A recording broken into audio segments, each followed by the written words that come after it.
Hello Linux lovers, my name's Wimpy, welcome to my world. I think it was yesterday we took a look at how I build the Ubuntu MATE desktop OS images for the Raspberry Pi. And I went through the script I used to automate that process. But building on a newer version of Ubuntu, I ran into some problems and I said, oh, I'll take a look at that. Well, I did take a look. It wasn't as straightforward as I thought, and I've kind of got an unusual workaround for the time being. So what I'm going to do is get back to that, explain my crazy workaround, and make some progress in generating those images so we can start to get through the process of making sure all of that stuff's working okay. Right, so let's, I'm just switching views around here. Right, okay, hello Yannick, good morning, how are you? This was an odd one, Hello, Danny, how you doing? So, I'm not going to bury the lead. My initial diagnosis as to why things weren't running, Atom's not running, it should be. Atom is running, yeah. That, for some reason, the first hello never works. I've noticed that before. I can go and trigger that. I've learnt how to do this by hand now. I had no idea what studio mode in OBS was. Oh, it's not working, is it? Okay, one moment. Let me see if we can. We can sort this out. Let's go in here. I suppose I should try these things.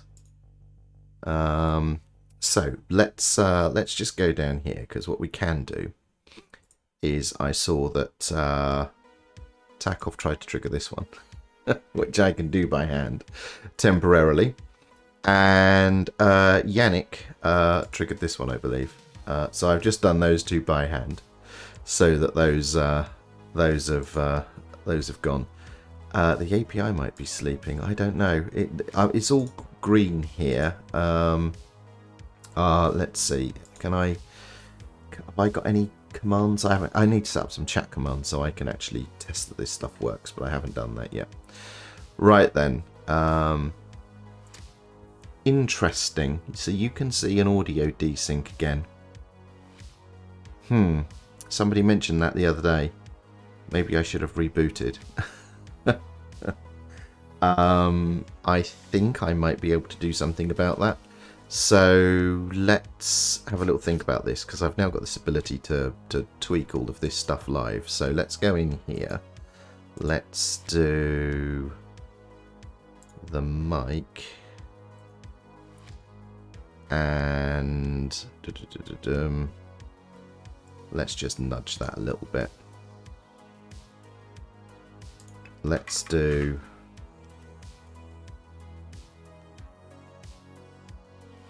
that. Right, I've just pushed the audio delay. So, is that any better? This is my lips moving. Is it in time with my speech? I don't know. Maybe it's better. Let me know if that's better or worse. So oh, that's worse. Okay.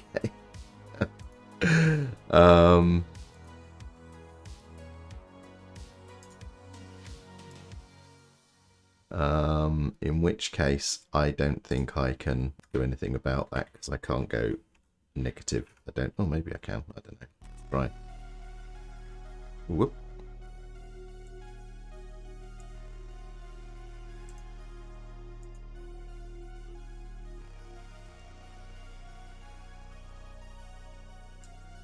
Okay, I can go the other way as well. Is that better? Let me know.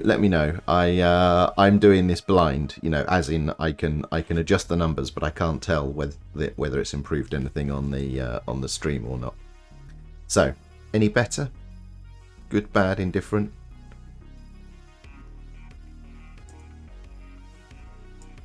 Don't all answer at once. Right, worse. Okay, well, in which case then skewing those numbers around doesn't help. So I've set the delay back to neutral, so it is what it is, unfortunately. Hopefully, is that intolerable or is that usable? Hello Linux Paul, well, welcome back. Right then, let's turn that off. So yeah, one of the little things I learned recently, I've never used studio mode in OBS, and I never really knew what it was for, and then I saw somebody demo it the other day. The first adjustment was the best. Okay, well I can make it less of an adjustment. So let's just do this. I'll just push it a little bit. I'll push it half as much that way. So I'll adjust it by that much. There we go. You agree with Diddle Dan. So I've actually just offset it by 30 milliseconds instead of 60. How's that looking? That's like 2 frames worth, I think. Let me know. I can... Anyway, so where was I?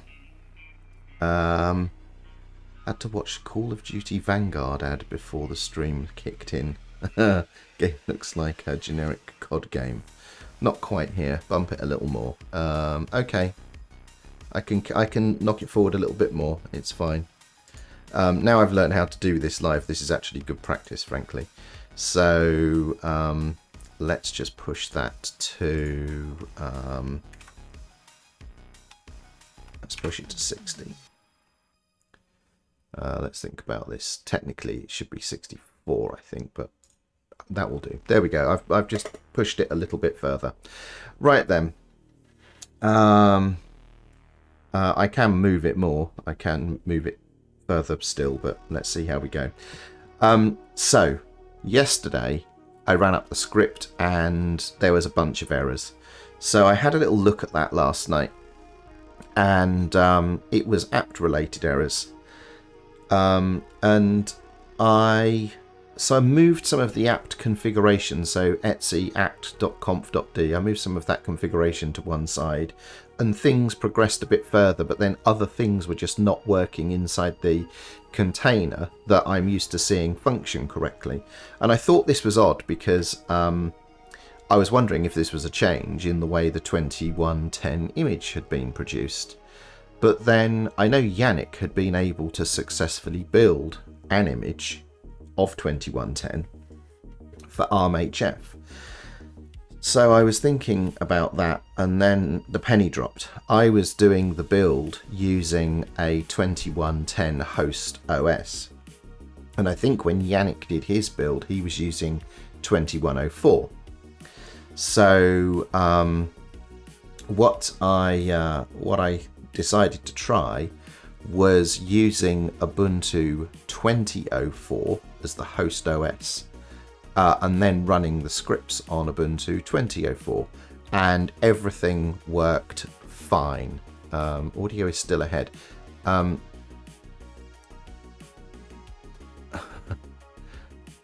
not quite sure what you're telling me, if which way the audio is going, because I'm adjusting the audio and the feedback I'm getting is counterintuitive. I need accurate information. Is my audio ahead of the video or what? Because if it is, I'm actually pushing the audio further ahead of the video, is the adjustments that I was making. So is the audio ahead or behind? That's what I need to know. So running it in 2004. Right, okay.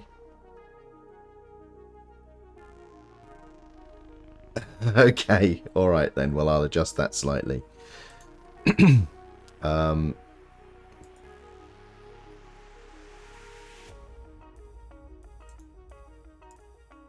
Let's just... and you think it was... Okay, so if I put it back here... Right, so I've halved the offset. So is the audio still ahead, or is it behind now? Yeah, it's odd because I haven't actually changed anything. But for some reason yesterday and today's there's a bit of desync, and I don't know why. It looks quite close now. Okay, thanks for that. That will have to do then for the time being. I'll have to diagnose this later. I record a local copy and clap, and then calculate the frame offset between your hands doing that and the spike in the sound. I'll have a look. Right, so where was I? So yeah, so using 2004 as the host, all the scripts run fine. Well, I say they run fine. They appear to work as I would expect. Good morning, welcome back. Oh, hello, Crossbow. Welcome to the stream. Thank you for stopping by. So now we get into Inception territory, because what I then did was use our favourite project, which is qemu. So here is a VM of Ubuntu MATE, and this is sort of the amalgamation of lots of the projects that I work on, curiously. So this VM is Ubuntu MATE 2004. So let's just increase that font size a little bit. Oops. And so this is Ubuntu MATE 2004 with the fresh PPA for MATE 1.26 and the new Yaru themes. So it all looks nice and up to date. And then I've installed this inside of qemu, and then over here I have my scripts for building the Raspberry Pi image, and these scripts are standing up an ARM container inside this x86 VM, so using syscall translation to ARM inside this VM in order to build the MATE image. And if we just, I'm just going to edit the script slightly, because let's just make this a bit bigger. Can I adjust the font size here? Oh.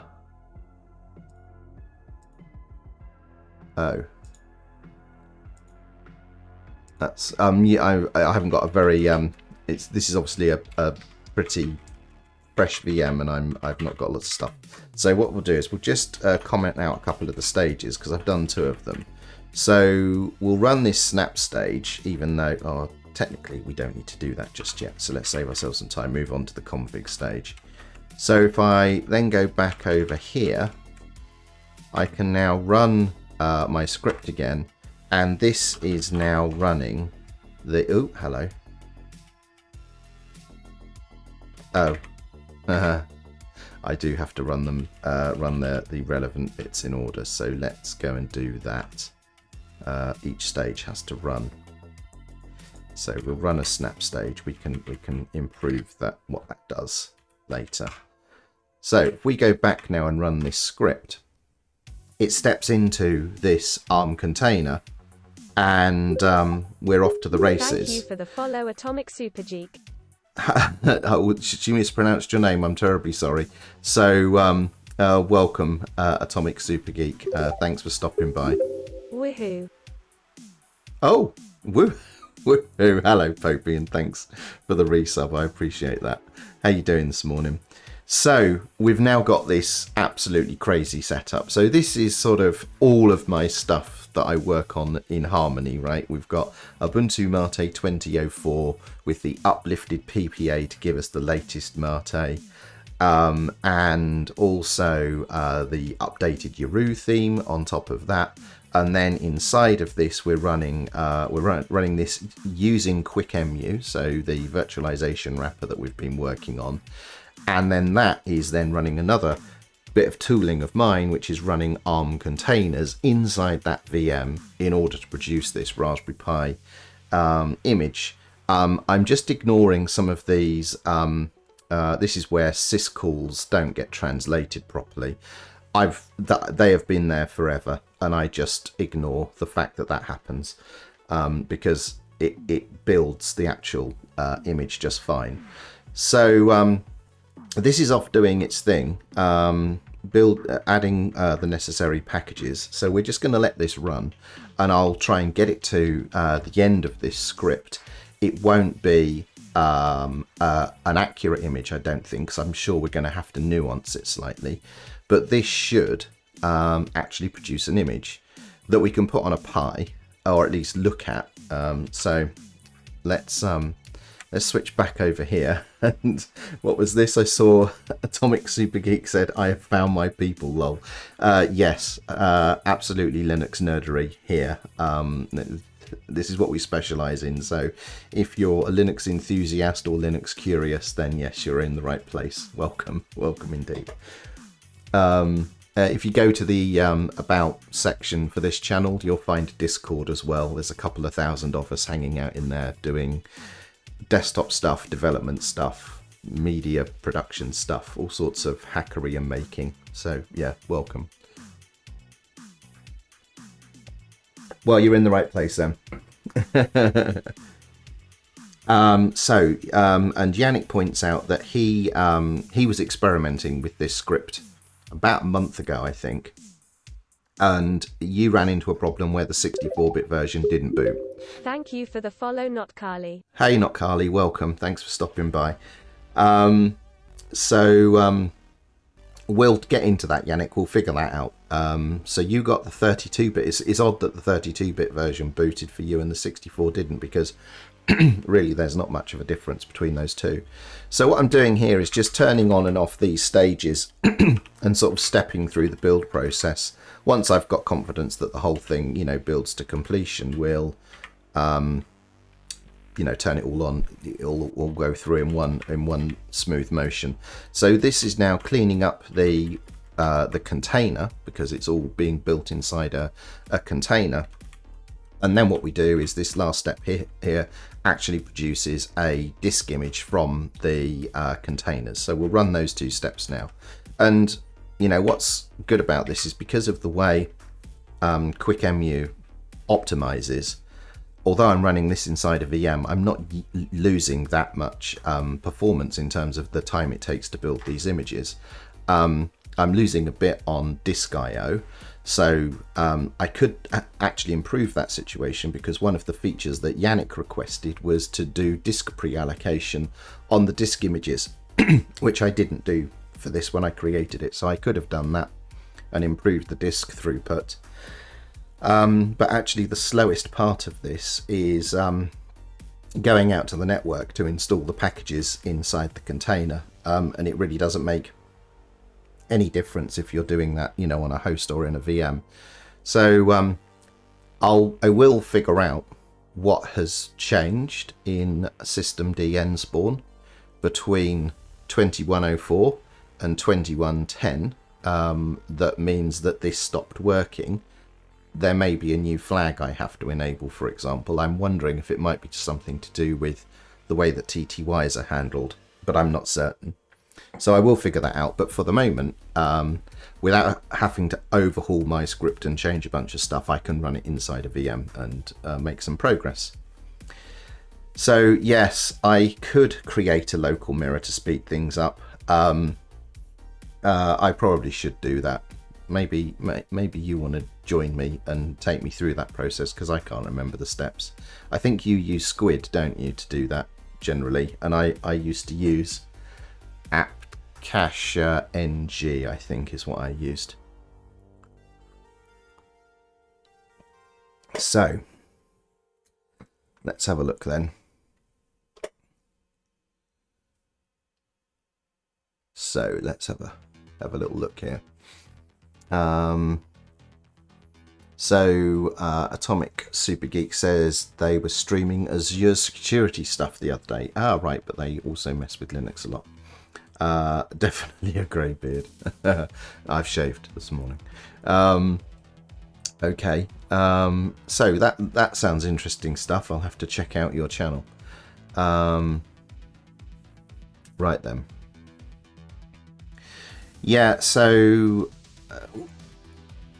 well, anyway, this is producing an image. I would like to think that this is going to boot. So you can see here, what we did is we mounted these the directories, created an image, and then mounted those partitions inside the image, and then rsync the data over, and then step out of all of that. So there we go. So we now end up with a 3.8 gigabyte image, and then we XZ compress that down to 600 meg. So there is our image. Technically, well, I tell you what, with a following wind, that may work. So let's actually find out. So I'm building this in this directory here. Let's just switch this to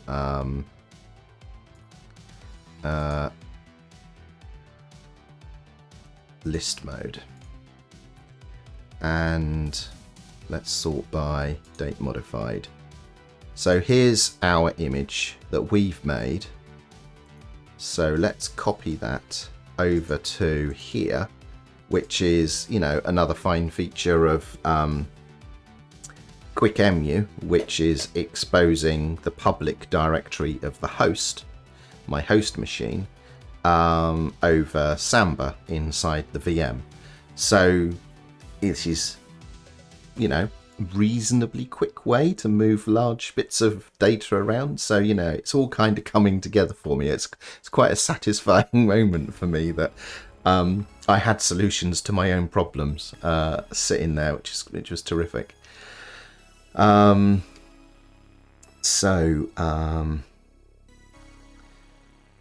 So Popey doesn't use Squid. He uses a full copy of the archive on a server at home. 1.6 terabyte disk space required for a mirror. A mirror of a single release series, or everything that's current is that?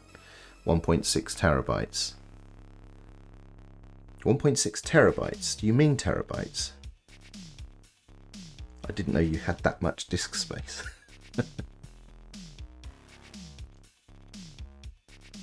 Right, okay. So maybe I'll take you up on that idea, but I'll do it with apt-cacher-ng, which is a cache it as you hit it type system. It's because obviously I'm doing a build here, and the packages that I'm pulling down, they don't really change. You know, it's the same stuff. It's basically, you know, all the bits to turn a server image into the Ubuntu MATE image. So once you've got those cached from the first pass, you know, subsequent passes are just going to hit the hot cache. So that's now on the host. So if I open a file browser on the host machine, which is here, hang on, this is a bit of a big window. Let me just resize that. So I know this looks a bit confusing. I'm going to cover up the virtual machine with the local file browser. And we just stuck that into the public directory. So there it is. So there's our image. I'm just going to switch over to the overhead view because I've got a new gizmo. So I was using this USB card reader to do the, you know, the image writing. This one, though, is technically supposed to stay in my drawer at home because I like to make sure I've got things in the right place. So that's going to go back home. And this is the one I have for here, which has a rather nice feature in that it has USB-C on that end and regular USB on that end. So I can plug this into my laptop and the workstation here regardless. And what I've decided to do to make things a little bit easier is use this cable, so I can plug the USB-A end in there, and then I can just stick this in the front of the case. He says, I've just done that thing where I've rotated the USB connector 3 times. You know, I did it wrong, and then right. So that's now connected like so. So that makes it a bit easier for me to move cards around. So I'm going to pull the card out of the machine we were trying to set up yesterday. So that's the Pi down here. For those of you that missed yesterday's, this is the Pi I'm working with. So I'll stick the card in the card reader like so. I look around waiting for something to pop up, and it hasn't. Okay, let's start up the disks tool. Ugh. Where has that gone? There. Hello.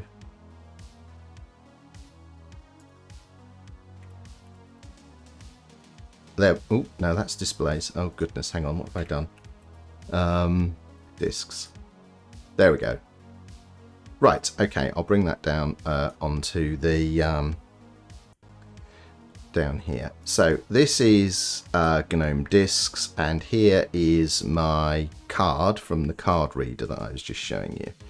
And I should now be able to restore a disk image, and it will be in the public directory.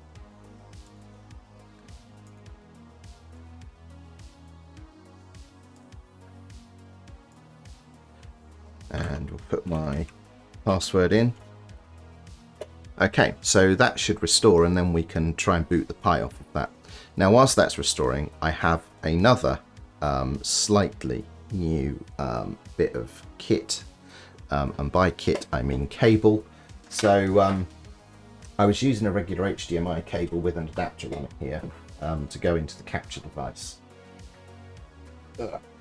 And these are, you go on Amazon, you can search for slim HDMI. I really like these cables for doing stuff with capture cards and what have you, because they're thin and easily routable, and you can get them in every length from I think this isn't the shortest, I've got one that's definitely shorter, but 25 centimeters, 50 centimeters, all the way sort of regular intervals all the way out to 10 meters. I love these cables, but what I decided to do is, instead of using adapters, actually get a micro HDMI one, so I don't have to keep using this thing, which is a pain. So I've now got HDMI to micro, which I can just plug directly into those Pis that now use micro HDMI, and I've got the full version there for the others. So this is just a quality of life improvement. And I use these same slim HDMI cables to connect my cameras to capture cards and what have you. So let's just move that stuff over there. Right, what's chat saying?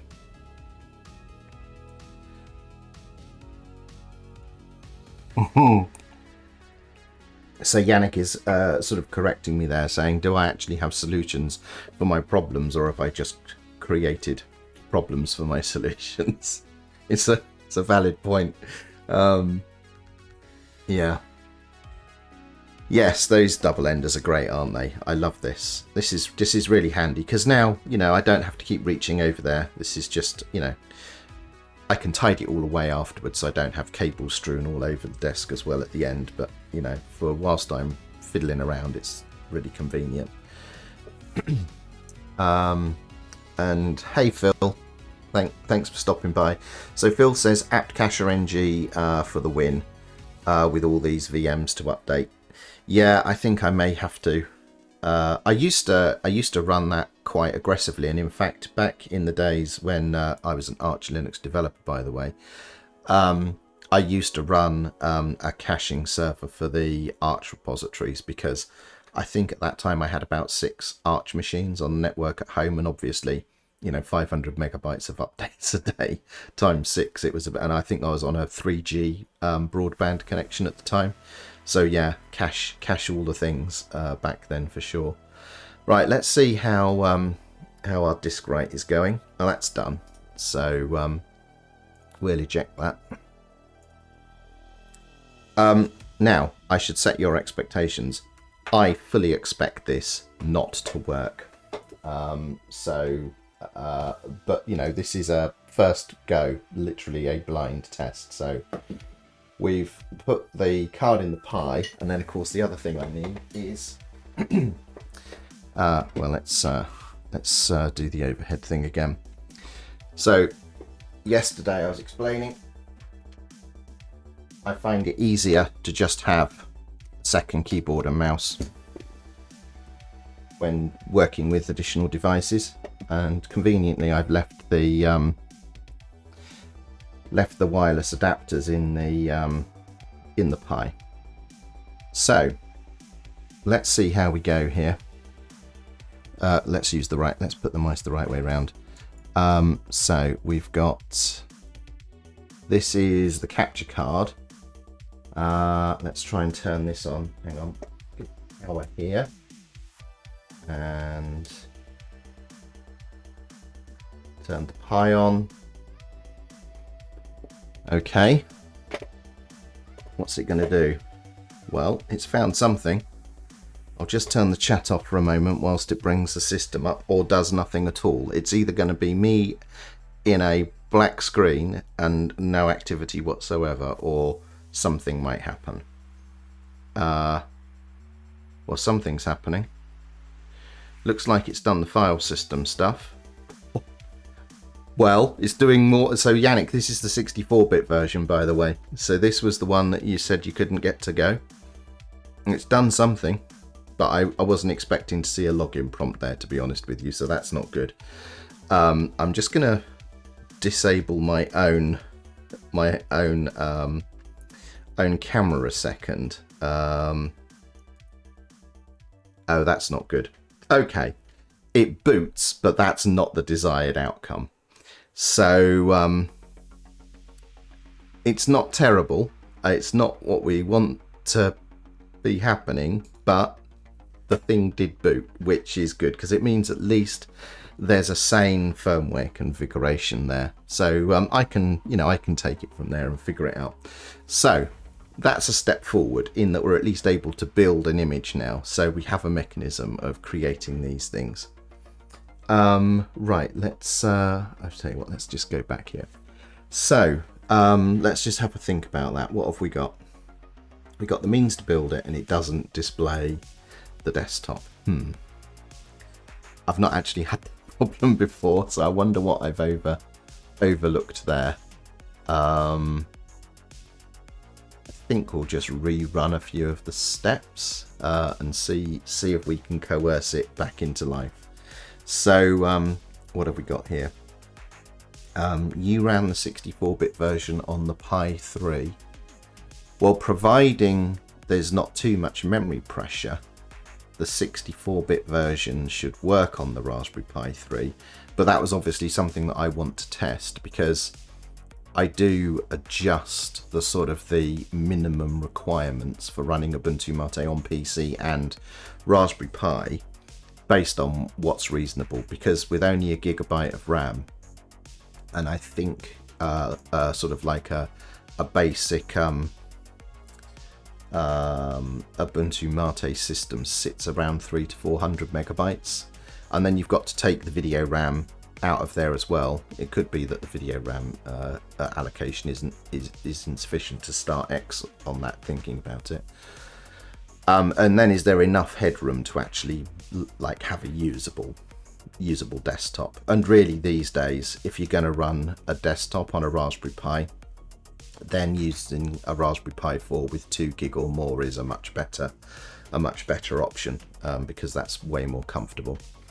So what have we got here? Takov says, does kernel.log tell anything? Yeah, we could go and have a look at that, couldn't we? Let's go and take a look and see what we get.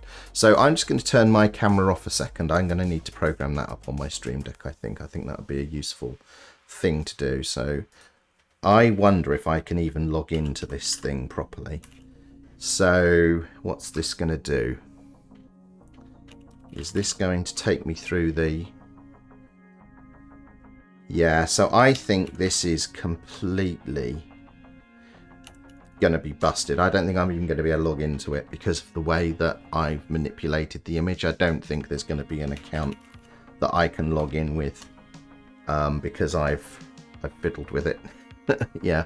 So yeah, I'm not going to... I can't answer that question, unfortunately, Takov, because I have no means of logging into this. I'm just trying a couple of the standard system accounts, but yeah. This is not a functioning thing that I can reasonably use, unfortunately. So we'll have to fix the problem. But what we can do is go and look at... Oh, hello. Something changed. Did you see that? Oh, because the login reset. Okay, that's fair enough. So let's have a little think here. If I just move those two to one side so I don't get confused which keyboard I'm typing on.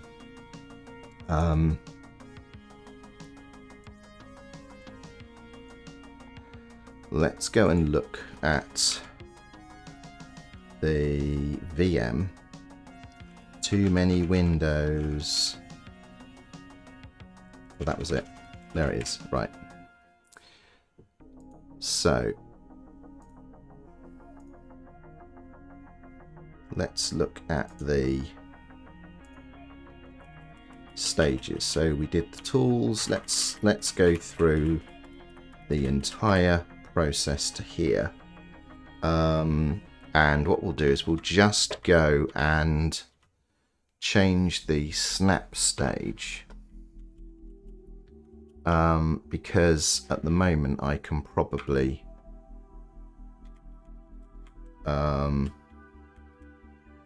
so I think it's this stuff here that hasn't worked properly, because this is the stuff that sets up the what's called the Ubiquity, which is the installer that takes you through the first run wizard. And in fact, this is something I meant to mention yesterday, and Popey's here now, so this is a really good point. This whole piece of using the OEM setup on the Raspberry Pi image is something that Popey suggested to me back in 2015 when I originally started messing around with this on the Raspberry Pi 2. And it was a brilliant, brilliant idea. So Ubuntu MATE has always had this.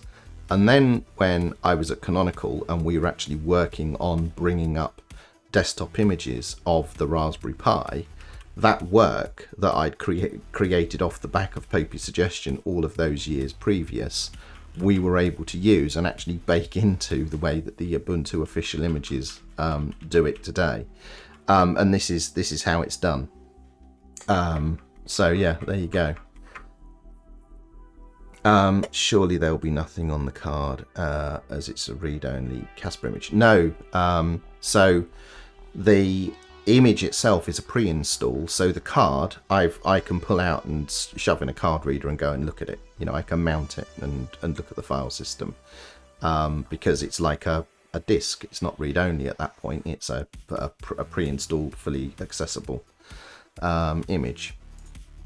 So yeah, we can take a look at that for sure. So I imagine it's something in here that hasn't taken properly. So we could go and look and see what's going on there. So I'm going to turn the Pi off and pull this card out. We'll stick that in the card reader. And we'll go and have a poke around in this card that we've just booted the Pi off to go and see if we can figure out what's going on. So having done that, we can actually I need to do that on the host. Oh, now there we go. So Atom is working. I wonder why it is the first ones don't trigger. I'll have to speak to Dust about that. Right then. So why did I do that? I don't want this. I want disks again. So here's GNOME disks again. Here's our disk. So here, first of all, it's mounted the boot partition for the Raspberry Pi. So this is where the firmware exists. Did that open a... Hang on a minute. I'm getting confused. Yeah, okay, that's right. So did that open a... Here we go.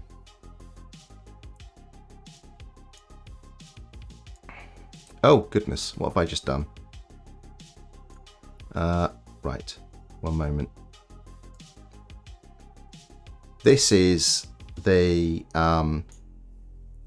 the system partition. Hello. Hello, Popey. Oh, hello, Mark. Hey, Mark, how you doing? Poopy's giving you a big welcome there. So this is the actual system, and this is where all the firmware resides. So here's interesting. U-boot is here. Okay. I thought that was no longer a requirement. Oh no. I thought that was no longer a requirement. So anyway, so this is the boot partition, and then this is the drive that we were just running off. So we should have our log here, right?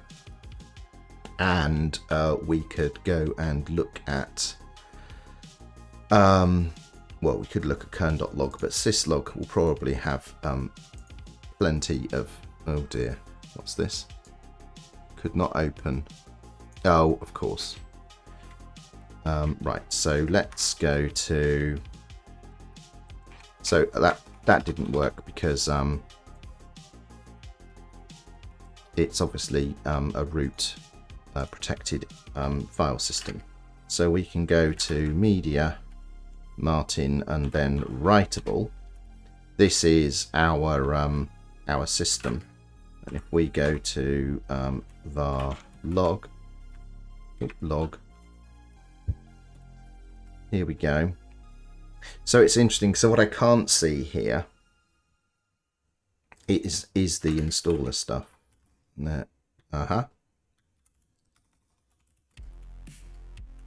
So is there anything in there? Nothing in the debug for the installer. And then this should demonstrate that it was a Raspberry Pi. Yeah, you can see here from the kernel command. I'll just turn the chat off a second. You can see here from the kernel command that this is, you know, bringing up the Pi itself. So here's all of the enablement for the various devices. This may need changing as well, actually, thinking about it. So I don't think it would, clearly not preventing the thing from booting, I don't think, but it might be that the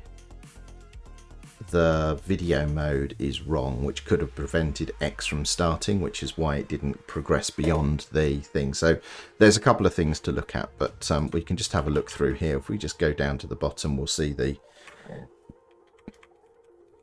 last thing it did. So what can we see here? Oh, so there's some issues with the snap stuff. So I could try rebuilding the image where I don't mess around with the preceded snaps at all,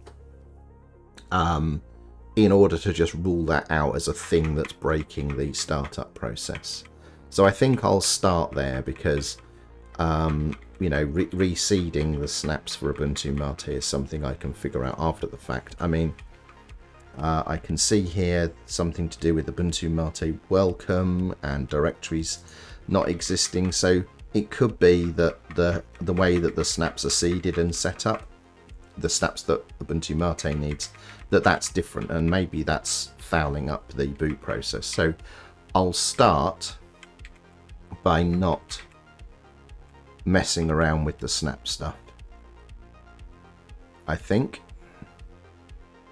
Let's see if there's anything else in here that looks like it's causing big problems.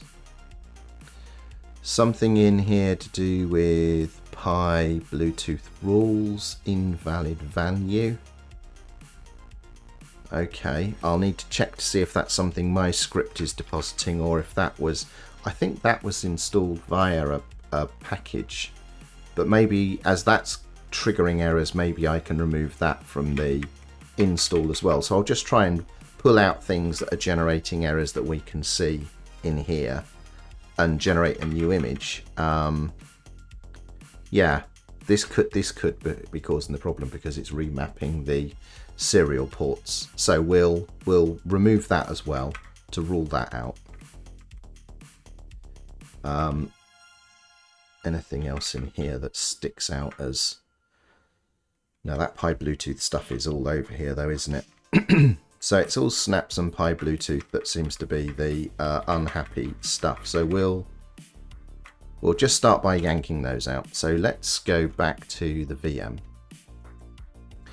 So it's a shame that I haven't got.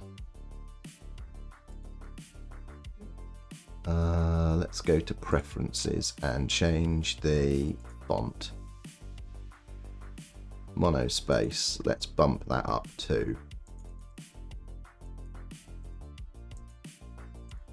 There we go. Maybe that's a bit too big, but that should help. So the first thing we'll look for is Pi Bluetooth. There it is. So there's that package that gets installed. So we'll just pull that out of the mix of packages that we install, just to rule that out, because I know that that messes around with the serial ports and the console, and that could be an issue. And then everything to do with the snaps, what we'll do here is we'll just do that sync, and then here we'll return from this method. So all this does will create the next level of caching, but it won't change any of the snap seeding. So let's try that, and let's build a new image. Oh, actually I need to just make sure that this has got all the stages enabled. We don't need the tooling because we've done that, but we'll do everything else. Right, rebuild that, 2110, 64-bit, go. So whilst that's going, if I can, oh yeah, password is test, by the way. Whilst that's going, I'll, oh, I've forgotten to turn the chat back on. I will catch up with what's been said in chat. So we'll just let that whir, and we'll head back over here. So let's have a look. What were people suggesting? Work done for the morning. I can now fully listen to the stream. Wonderful. Yes, so we've had a look at the card. We've identified some potential issues, and we're rebuilding an image with a few things removed to see how far that gets us along the process. Surely there'll be right. So look at the logs. Yeah, we found some clues. Where do you find those funky? Where did I find those funky overlay videos? Oh, what, the yeah and hello and all of that stuff. They are from Storyblocks, is where those came from. And right, so we've got all of the Ubuntu podcast hosts here now. Fantastic. Something of a reunion. Right then, and Yannick says, how would that be different from the 32-bit version? Really, other than the fact that the firmware configuration is slightly different and there's a different kernel, everything, and you know, so the packages are ARM-HF rather than ARM64, and the kernel is, you know, a 32-bit kernel, and the firmware is 32-bit. So it's different, but the mechanisms, the process is the same. And Yannick says, actually, shouldn't you build the 32-bit version and validate that works before going to 64-bit? Well, you say it had problems. Oh, we could do that too. When this one's built, we'll build a 32-bit image and we'll drag them both off, and we can test both of them and see if there's any difference between the 32-bit and the 64-bit. It's a good point, actually, because you said the 32-bit worked for you. So we can try both, and we'll see if there is any difference in behavior between those two, and maybe that gives us a clue as to what the problem might be. Suddenly there are lots of articles the Wimpy turns off snaps too. I haven't turned them off, I just haven't changed the configuration. There are still snaps in the image, they're just not the additional snaps that Ubuntu MATE needs. Well, you should have seen the Thank you for the follow, Gilliam_Wibson. Thanks very much for joining. Is that a spoonerism of William Gibson by any chance? Your username. So, our web dev. Oh yes, absolutely. We do that too. We just happen to be messing around with Raspberry Pis and VMs and containers today. But yes, we do all manner of development. So yes, you're among friends here. Hey Luke, how are you doing? Oh, you're in London. Crikey, go you. Civilization. What's it like? Hot running water and all that stuff. Right then, so let's see how that build is progressing over here. Let's see if we can tell where it has got to. So it looks like it's pulled in up. Oh, okay, this could also be a cause of the problems because it's updating the kernel. I hope my code to do that still works. And it looks like that is the install Ubuntu MATE bit that's running at the moment. And this is where definitely caching this stuff would, you know, speed things up quite a good deal. But we'll let that run. Okay. So, hello, what's going on there? I don't think Eeprom is to blame when those things didn't fire earlier, because I was just pushing buttons there on the Stream Deck and it wasn't responding, which must mean it's the socket server in OBS itself that is misbehaving. I'll have to look into that. So yeah, if you like all that container, you know, sort of inception stuff, over on the Slim DevOps channel last night I did a stream with George Castro, where two Ubuntu users and ex-Canonical employees were extolling the virtues of Fedora Silverblue and showing how, you know, a world is upon us where you can use an immutable desktop Linux host operating system, and then how you can sort of have your cake and eat it too by using containers to create your workspaces and the places where you install Steam, for example. We didn't run Steam last night, but I think we're going to do that in a follow-up at some point. And oh, so Yannick did a stream yesterday about Eeprom. I had Dust with me, brilliant, and I connected Twitch to my Hue bulb in the office. Ah, well, yes, I need to go and watch that. I have one Hue light here. So I would like to do the same. So yes, I should be looking at that. And I saw your message about the tool that you use to control the Hue lights, which I'm going to go and take a look at because I hadn't found one that worked reliably. So I'm glad you've pointed me in the right direction. Yeah, brilliant. That's good to know. That's good to know.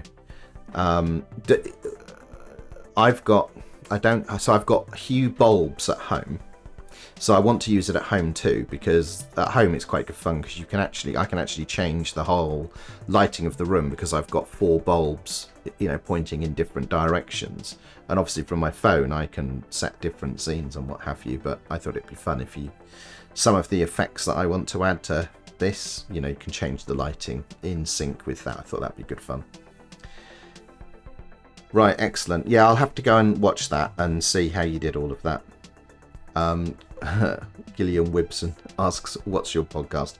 Unfortunately, the podcast is recently deceased. After 14 years, we recently stopped doing the Ubuntu podcast. So that was about a month ago, was the last episode. So yeah, now these days, Mark and Popey and I are making appearances on Linux Unplugged podcast from time to time. So that's probably, if you're not already listening to Linux Unplugged, that's probably a good one to get subscribed to. Right, how are we doing? Still installing packages. This is doing the OEM setup stuff here. Why is Metacity being installed? How strange. Okay. So cheeky, Yannick. How do I kick people out of chat?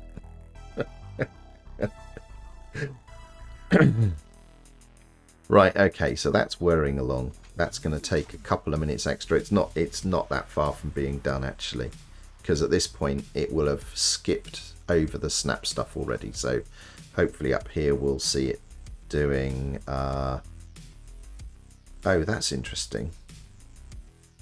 It couldn't do that either. So that's changed.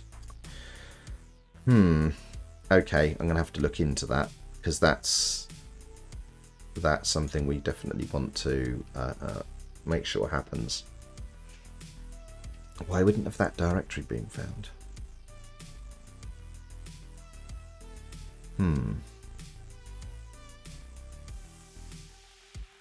Okay. Well, that's one to check out for sure. What have we got in here?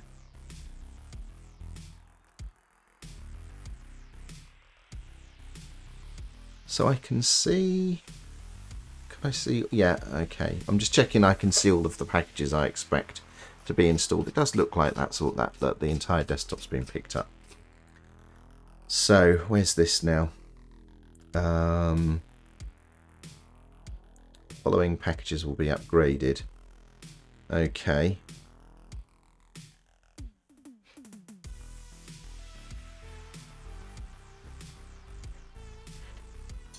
I'm gonna see if I can figure out what's causing some of these syscalls to fail. I wonder if a newer version of qemu-user-static will resolve that. So, and Yannick says, for your information, I'm 3D printing parts to build a LED lock. Okay, that's going to be controllable via Twitch channel points. I look forward to finding out why you're making such a thing. Oh, clock, an LED clock. Okay, that makes more sense. What with the holiday season approaching, I did see Andy Stafford Clark do a thing where he had a USB Christmas tree which illuminated, and you could change the lights of the Christmas tree by tweeting at it. But of course, I think he was obviously using MQTT to do all of that. So that could be a fun one. Cheer lights. Oh, yes, that's it, Mark. That's the very thing. That's what I could use the Hue light integration for. Any cheers we could add to the... Ooh. Oh, you've given me lots of ideas there, Mark. That's great. Right, okay, we've produced an image. There it is. It's spat an image out. So let's go and copy that over and see how it works. Oh, I'm in the wrong place. So let's... I need to go here. Well, copy that. Paste it into public. You know what? I think the next time I do this, I use the I don't believe what that's telling me. There is no way that has actually sent that image over.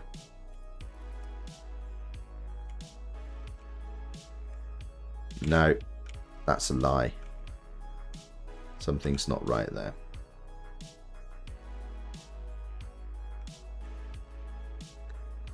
Oh, because I put it in the wrong place.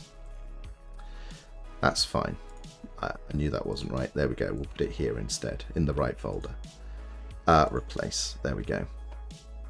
So I suppose the other thing I could do is I could use Spice to do the USB pass-through and actually write the image from the VM directly to the SD card. So that's probably something I should look at to speed things along. Well, yes, I mean, that could be quite good, couldn't it? You can only stop streaming when the door is unlocked. But I like Mark's cheer lights idea. I can think of several things to do with that. That's a terrific idea. It may not look like it, but I've done a load of work on OBS on the back end of stuff. It's I know I've done all of the little animations and what have you, but that was just to sort of prove that the integrations functioned. But I've managed to automate so much stuff. I'll actually show what I'm doing with the automation maybe sometime next week, because I've got it to the point where I push a single button to start the stream and it configures an awful lot of stuff that I don't have to do anymore, including like the way that audio devices and camera devices are slightly different between here and home, and it automatically offsets my camera. If you see me when I stream from home, I'm sort of to one side and the camera looks at me at an angle. But when I'm in these squares, it means I'd sort of be over here, and it automatically shifts the camera offset and what have you, and like inverts the overhead cameras because they're different between here and home, which is kind of nifty, I think. And then I discovered a Discord bot called StreamCord, so that's now handling the notifications in Discord, and that's significantly better than Pingcord. So I'm going to start using that for all of the Twitch integration. And I don't know why this didn't work for you, Yannick, but StreamCord is announcing people who are members of our Discord when they start streaming on Twitch. It's putting a notification in the bot chat channel while I tested it. And there is a notification in there for somebody who streamed the other day, but your stream wasn't in there, and I don't know why, which was curious. So I want to get that going so that anyone that's in our Discord who is a Twitch streamer, when they go live, it will generate a notification to say, hey, this member is going live. I thought that would be a nice, little thing for the community, so that everyone that streams gets, equal billing. Right, I think that's copied over. So let's go back to the host OS, and I've got multiple copies of this up. So let's eject these. Oh, I need to get out of there. So, oops. Let's jump out of there. And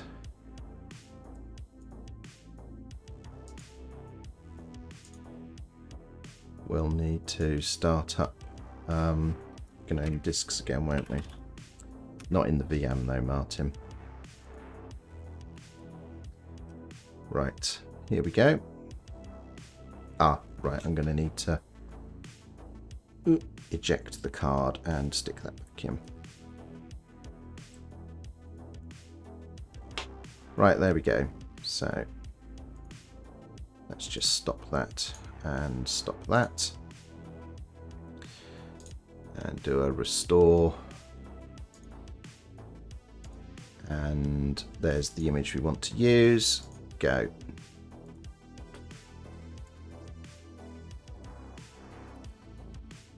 Right then, there we go. That won't take too long. So let's have a look at this. So Yannick says he suggested something to Dust yesterday. Use channel point redemptions to trigger a rule on Atom to trigger a rule on somebody else's Atom. Oh my gosh, they'll need a cloud broker of some sort. Well, that'd be MQTT, I guess, would be the best way to do that. Okay, what's this? Oh, so this is, so if I was streaming at the same time as you, my viewers could trigger stuff on your channel. Okay, it would also be good for when like our podcast does the hot potato stream on a Saturday where they all bounce off one another. You could use something like that to notify like the next person that they're, you're ready or whatever. That'd be kind of cool. So Takeoff says they've got an interesting idea using Atom. Using this Atom when point triggered, it would post MQTT, and from there could build the Pi. Yes, yeah. So I think Yannick has actually suggested MQTT stuff in the Eeprom Discord. So regarding Discord, it says maybe there's config stuff missing. My handles and emails are different on Discord and Twitch. Well, I think if you go to Discord and you go to your user settings and say this is my Twitch and you authenticate with your Twitch channel, it will work. So yes, if what you've got set up in Discord, the connection to your Twitch account is the wrong one, then that would be why it didn't fire, I suppose.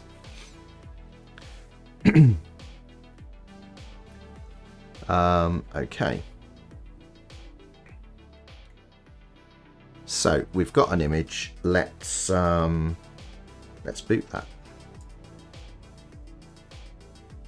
Let's also get rid of these windows. Right, pull that out. Well, that did work. Okay.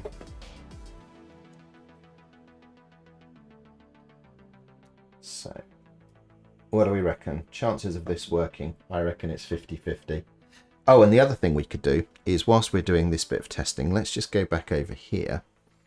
Let's hop into the VM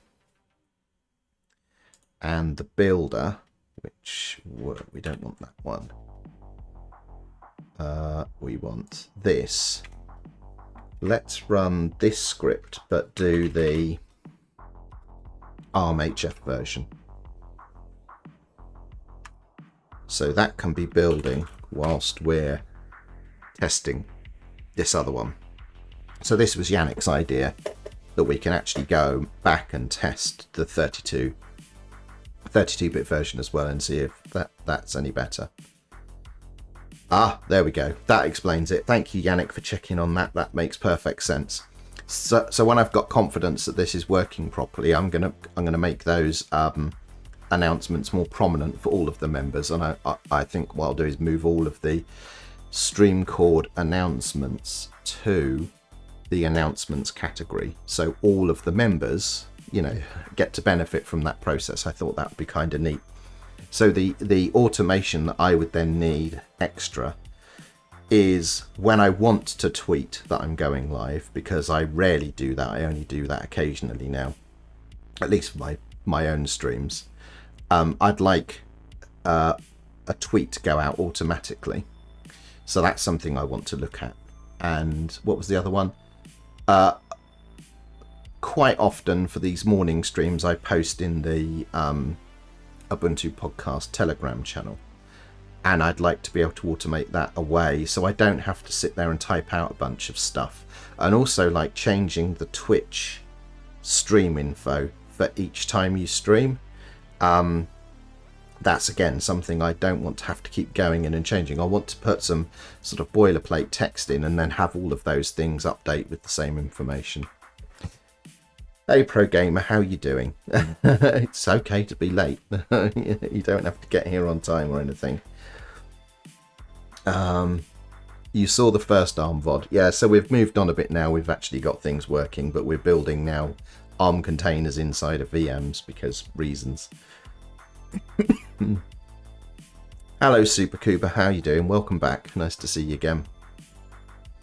Right then, so let's just have a think. What did we do? We built that's it. We're gonna switch to this view, the capture overhead, and we will see if this thing boots. So we'll just power the device, and now we'll turn it on and see how far this gets, if at all.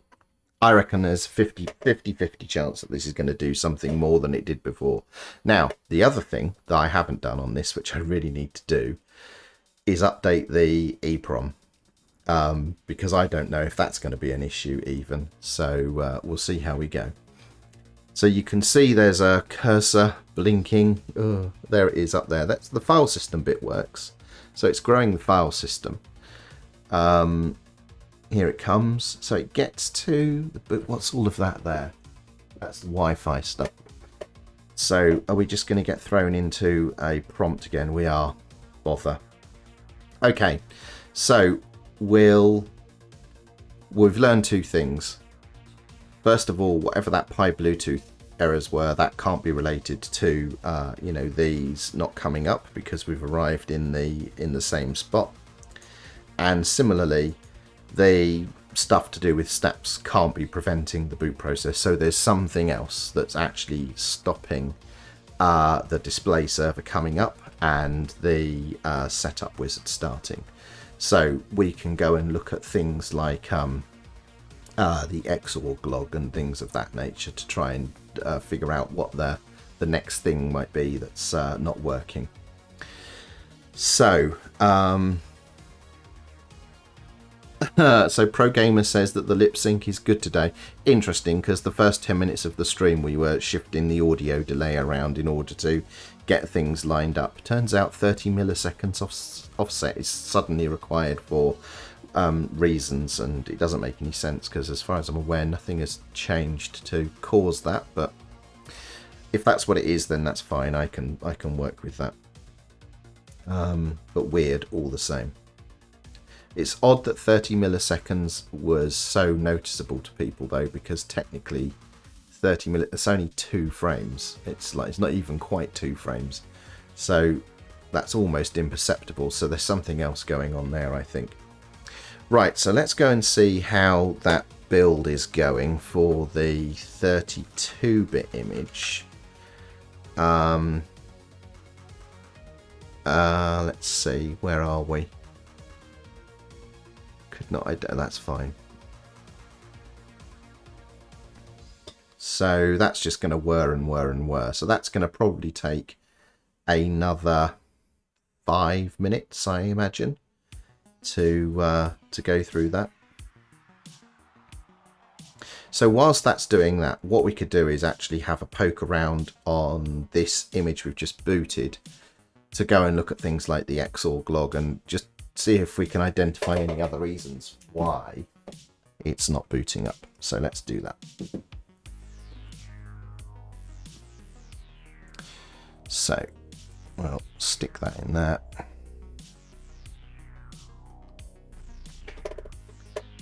And we don't need to look at those like so. We'll actually, do I already have a terminal up for this stuff? Thank you for the follow, Sur0VY.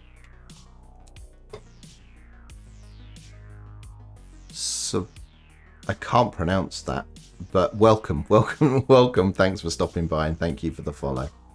Channel hop. Did that trigger? I don't think it did, and neither did oops. So some of these things are not triggering and some are. It's very peculiar. I'll have to speak to Dust about this because some stuff is not working as expected. Right then. So let's, oh, hang on a minute.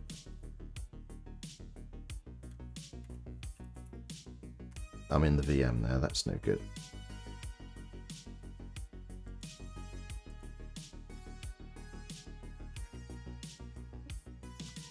There we go. Right then, let's just make that bigger. So, var logs again. Let's go and look at xorg because, well, that's interesting in as much as it's entirely absent. So, there's a clue here. So, interesting. So Yannick, if you could just remind me, I think you said when you built the 32-bit image, it all, in air quotes, worked. You didn't change the script in any way. You got a working thing, I think is what you told me. So let's have a look at the boot log, see if we can learn anything from that. So, correct, you didn't change anything at all and you got a booting thing. Okay, so Oh. Okay. So that's all fine.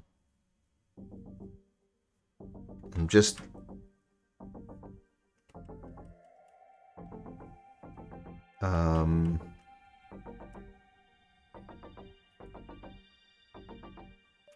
gonna, okay, so this hands off to Plymouth, so there's nothing in here that looks out of the ordinary.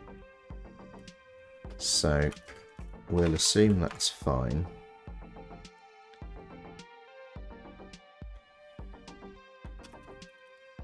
The fact that the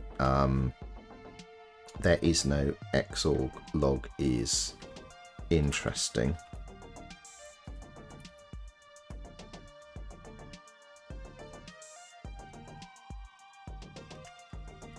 Hang on a minute. How come this Pi Bluetooth stuff is still there? I thought we turned all of that off. Let's see if there's any snap related issues there.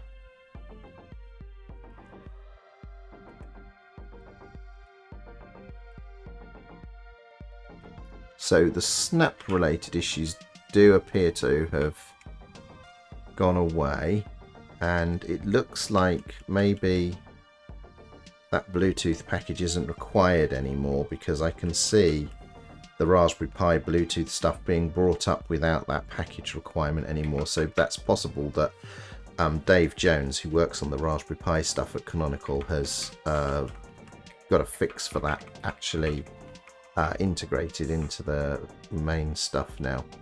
So invalid value. Okay. Well, clearly that's not stopping the boot process, but I don't see the display server coming up anywhere though. So we'll have to dig into that. So welcome Vincy to Quick. Are you using Linux? Because I have a question. Yes, I am using Linux. Everything we do here is Linux related stuff. I'm really interested in using Linux, but I'm a bit scared to commit. Run it in a virtual machine. That's a good way to get started. Set up a virtual machine, choose a distribution that you're interested in learning, and just play around in the VM and get comfortable, get familiar.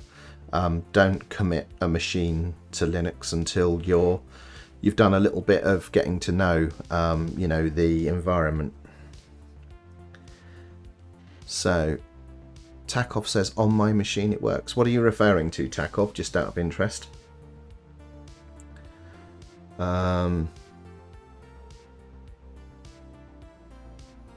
Okay, yeah, so you already have live Ubuntu from a USB drive. So whilst that's a convenient way to take a quick look, the live images are not really representative of how it operates when it's installed. So I would suggest you give it a try in a virtual machine. And with regards to MS Office, I mean, I'm guessing you're talking about the full client. My wife used to be wedded to Microsoft Office, but she uses Office 365, the web version now. She does all of her work in that, and I use the Google Suite for all of that stuff. So be interesting to know, how you get on with that sort of thing. But you can run things like Microsoft Office using Wine, which is a compatibility layer for Windows applications. And there's a product called Crossover Office, which makes it very easy to install Microsoft Office using Wine. And then of course, not so much OpenOffice, but SuperCuber mentions LibreOffice, which is improving in compatibility all the time. Oh, what's this? Failed to load. Okay, that's not important. What's this though? Bootloader date. So my bootloader is horribly out of date, so I do think that's something I need to fix. And this is interesting. I cannot open this shared object. So I should probably find out what that package is and get that installed. Let's do that now.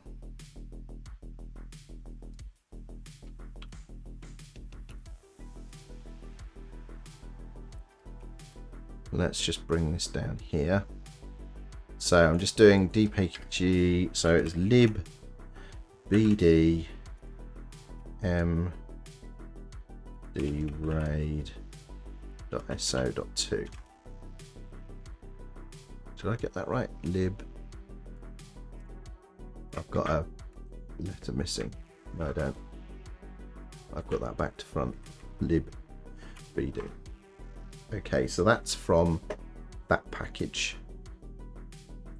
So I think what we'll do is make a note that we want to install that and add that to our script. So that gets installed inside the images.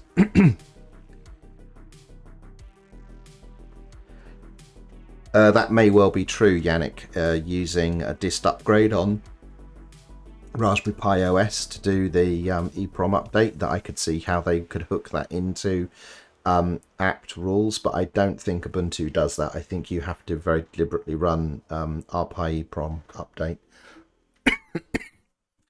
So let's have a look here. Lots of people are keen to help Vincey with their inquiry. So ProGamer says, since the Pi 4 is Vulkan certified by Kronos, is this in this new updates it will all be packaged in? Well, I'll get to that. I need to get the thing booting and bringing up display servers before I start looking at like how to switch the display driver over to the new full the full driver that they've been working on, basically, that does Vulkan and other things. So ProGamer says, I'm looking forward to when Mate comes with Wayland support. It's about 80% done at this point, but the last 20% is going to be a lot of work because it's all the super important stuff like the session manager and the desktop shell.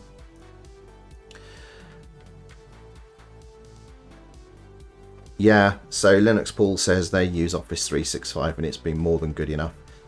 My wife's an accountant and she was absolutely like everything.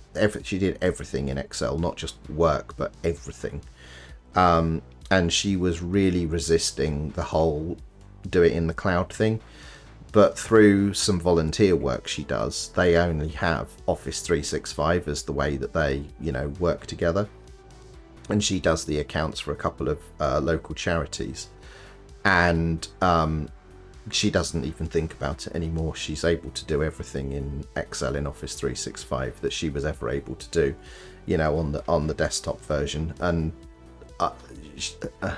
we talk about power users. My wife is definitely an Excel power user, and the fact that she is able to do all that she needs in Office 365 is probably, a pretty good endorsement.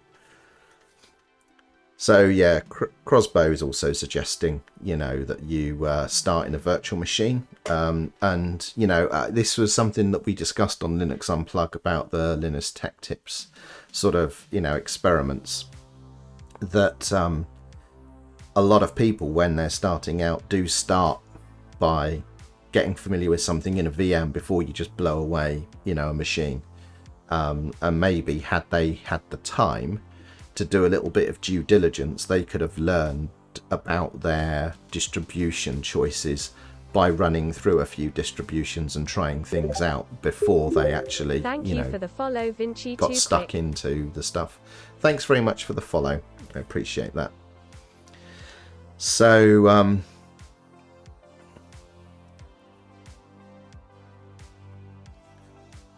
So the Adobe Suite's an interesting one, Vincey. I think you're referring to the Adobe Creative Cloud stuff. This is one of those sort of helpful but slightly unhelpful suggestions. I've never used the Adobe Creative Cloud, but what I have learned is that DaVinci Resolve has most of what most of the functionality that the Creative Cloud provides in DaVinci Resolve, in terms of it has compositors, the Fusion stuff and the video editing stuff, and it has an audio suite now, and that is free of cost to use on Linux. So it does mean you have to learn a whole bunch of new tools, but they are professional grade tools that can do the same things. Or in fact, some people, I've seen a lot of people migrating from Adobe, even on Windows and Mac, migrating from Adobe to the DaVinci stuff because it saves them money and it's in many cases better.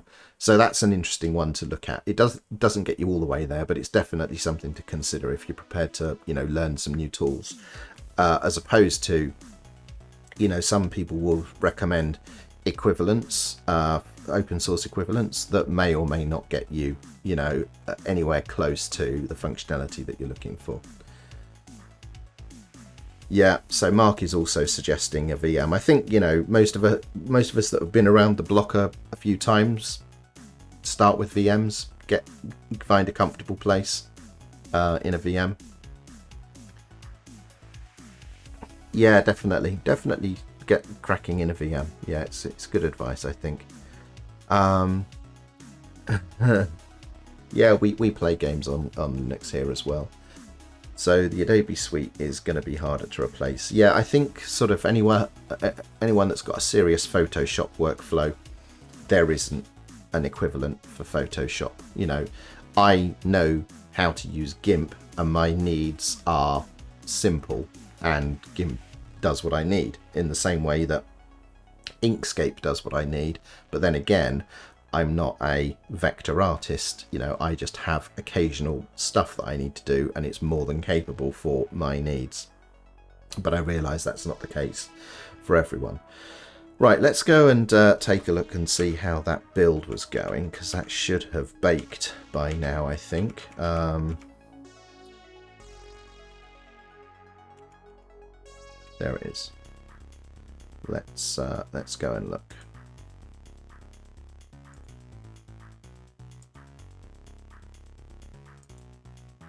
Oh, not quite. It's still going. Where are we? Setting up.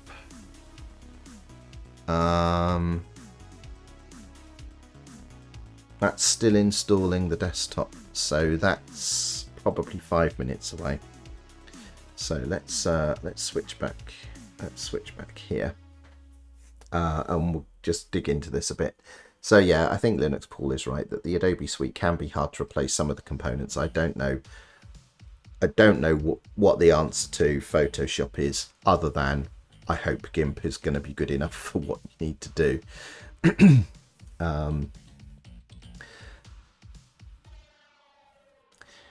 Yeah, so anti-cheat's an issue, but that situation is improving as well. Recently, Vinci, a number of the anti-cheat vendors enabled their anti-cheat to work under Proton, which is what Steam uses for its Windows game compatibility for running on Linux.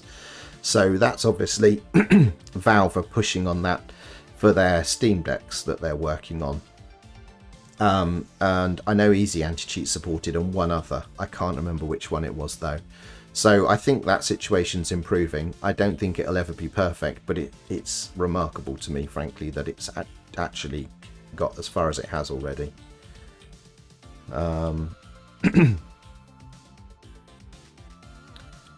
Yes. Yeah, Linux Paul makes a good point. Anti-cheat DRM and the Media Foundation in particular. What I've noticed is sometimes the games that use that, they'll just not play certain bits of the game. We noticed that in a game that we play here. There's actually a whole bunch of stuff that you just don't see when you play it on Linux. It doesn't actually interfere with the smooth running of the game, but it's an odd quirk.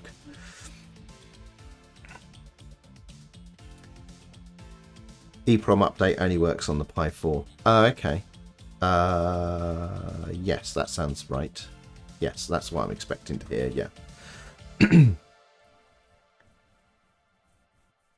Yeah, we do gaming here on the stream on a Sunday night, or we had been, although we've run into a problem with the game that we mostly play. So I think we're going to have to find a new game to play together here. But yeah, we do multiplayer stuff here.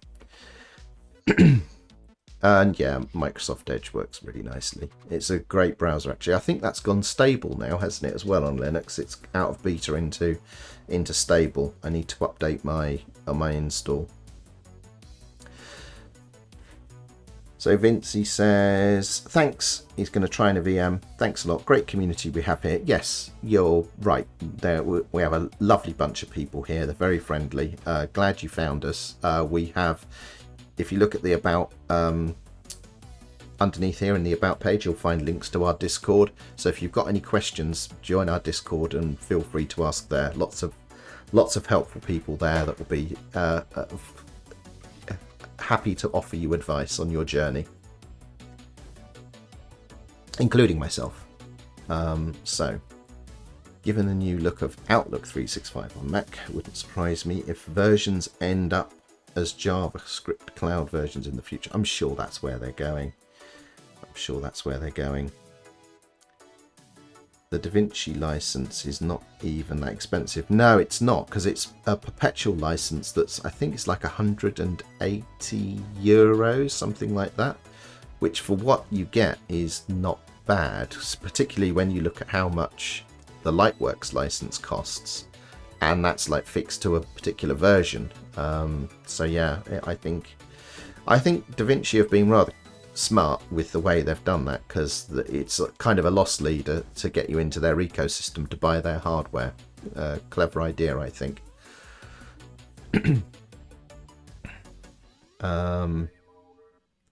So why is it taking longer? This is a very good question. I don't know. Maybe the syscall translations are not as efficient for translating 32-bit ARM to 64-bit Intel.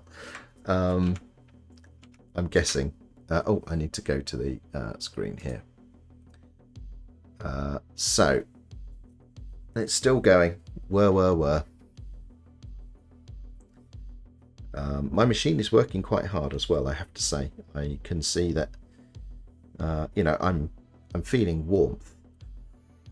It's which is not too bad because it's cold here today. I had to de-ice the car this morning, so using the computer as a space heater is no bad thing. Right, let's just leave that up whilst we go through this. So I would push Darktable or Raw Therapy. Yeah, actually, Darktable, if you're into photography, Darktable is excellent. I really like that app. I forget about that so much. I'm aware of Raw Therapy. I've never used it, but Darktable I have, and it is very good. So yes, that's a Lightroom alternative, I think.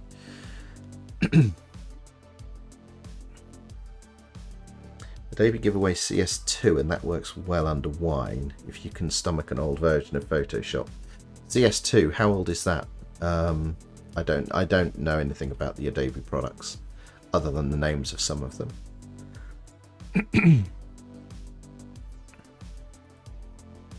And King Egypt says, yes, Edge is stable now and they can't live without it.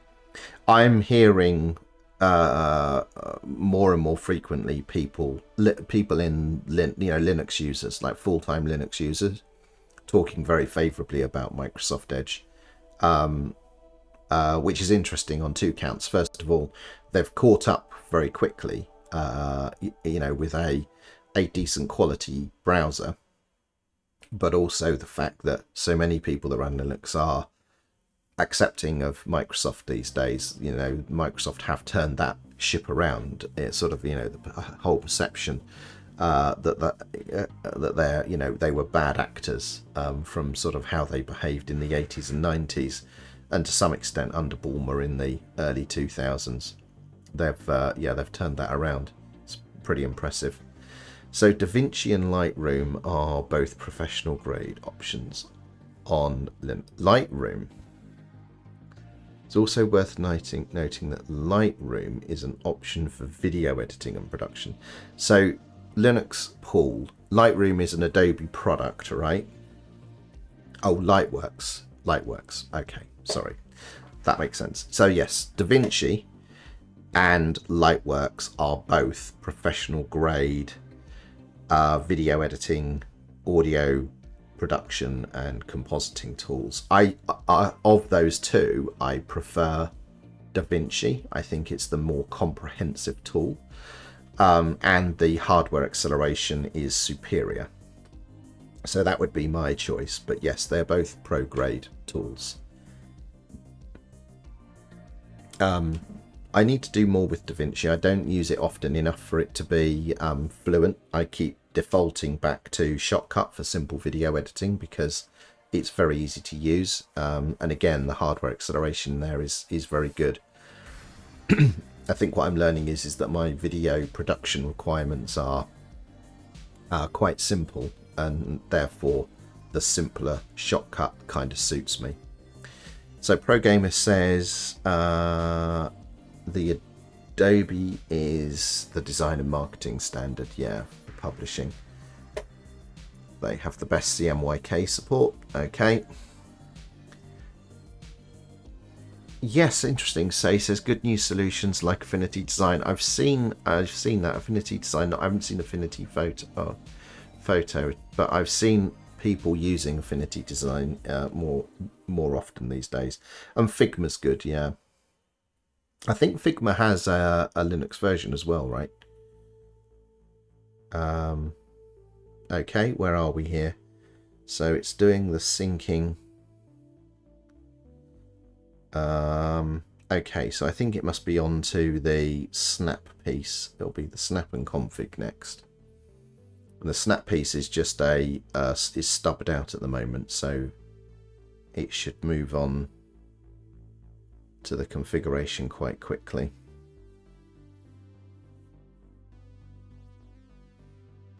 There we go. So we have, so here my thing has worked out the new kernel stuff.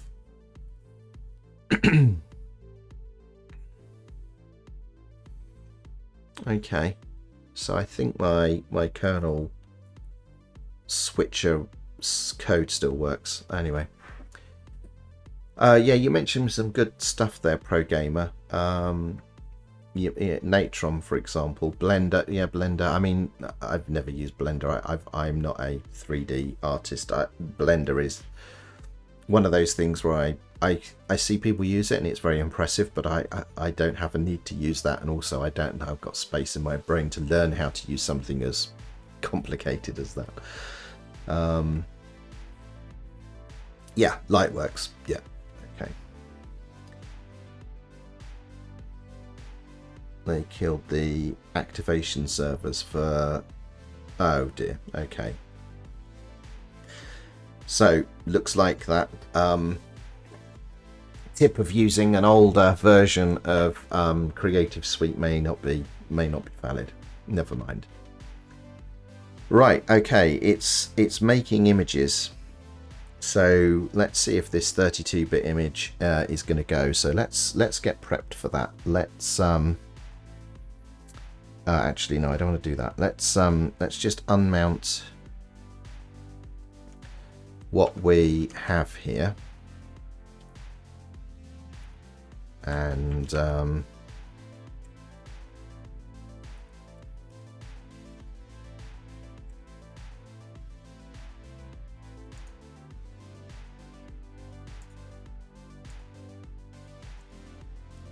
we'll then put that 32-bit image on the same card and give it a try. So it's doing the compressing now. Might be something to do with the disk I/O, Yannick. I think maybe I need to pre-allocate, this disk image, because I think, well, that's maybe what we're hitting. Because at this point we've now, well, let's find out. We're probably using quite a lot of the disk space. So this is in the VM, and let's see it for looking. Okay, no, we're not using that much. 72 gig of 250. Okay.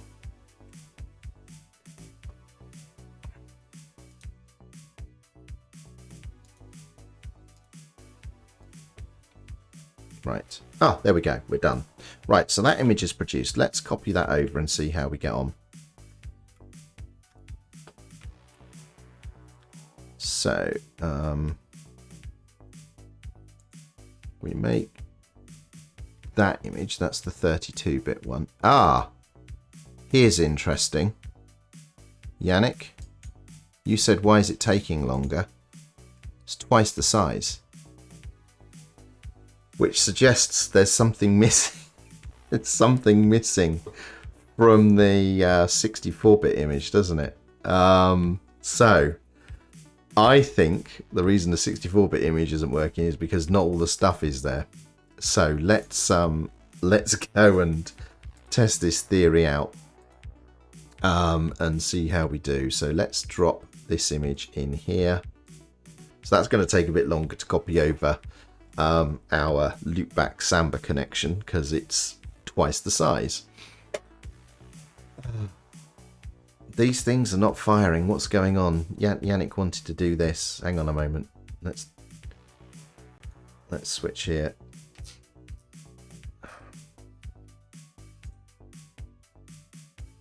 Yannick's saying, "Oh my golly gosh."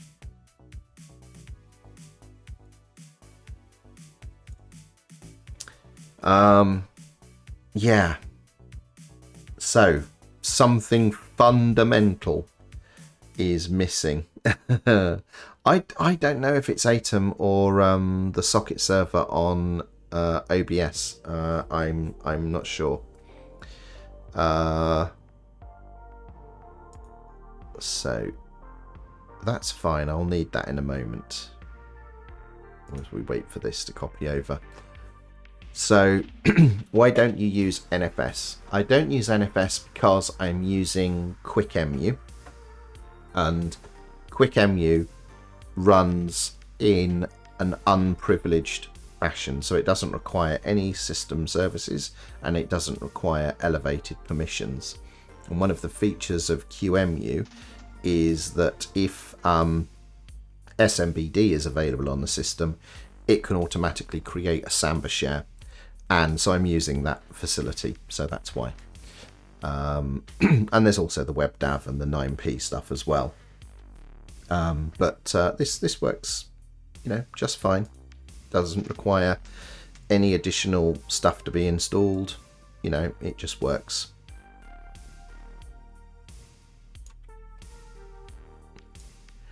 But I should probably do the loopback, the USB pass-through thing. I'll do that next time we do this, and we'll maybe look at that apt cacher as well.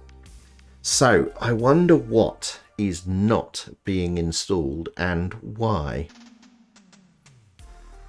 Why would that not be doing the right thing?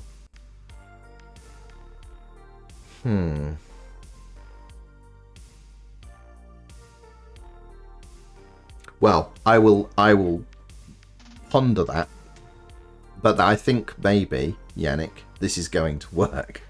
And then the question is, well, why is it not installing all of the stuff?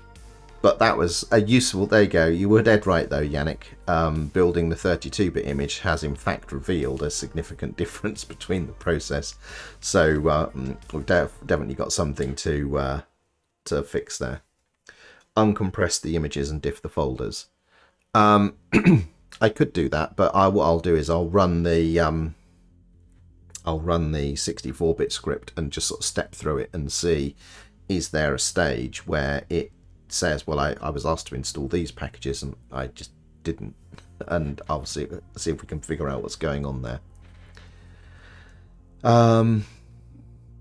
So might be less resource heavy. Yeah, NFS is for sure, but this is for convenience factor, Right then, so we're done. We've got that. And also Takov, it's like actually sort of drinking my own champagne, trying out that thing that we've made here to do something with. What do I want to do here?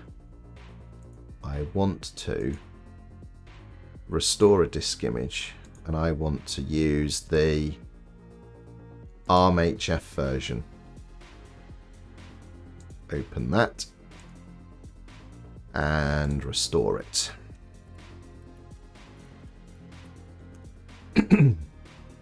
Well, how strange.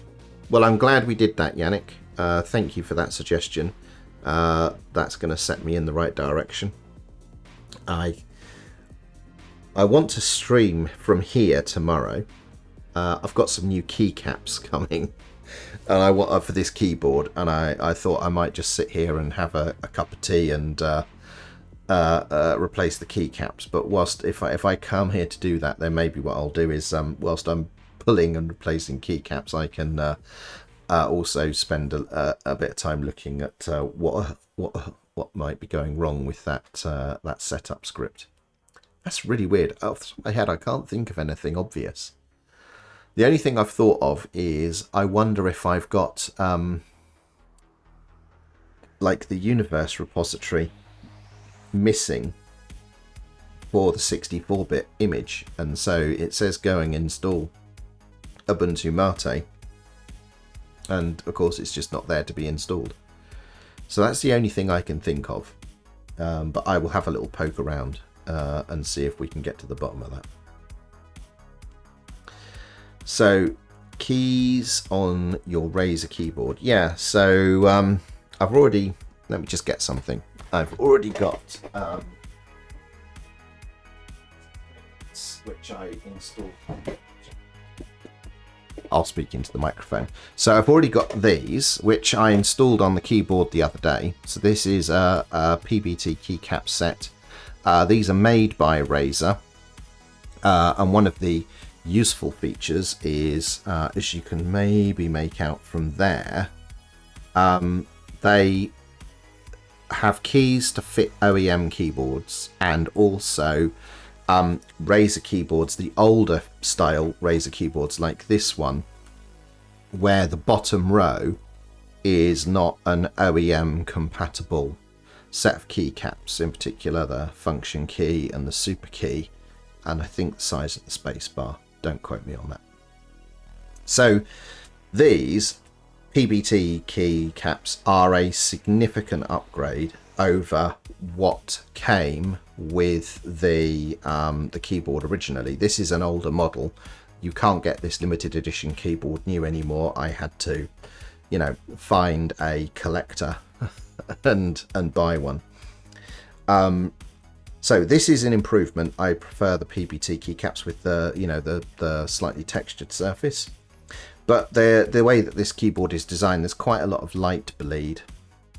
And I thought what would be fun is maybe getting some pudding keycaps to sort of, you know, capture that all of that light in the base of the keycap.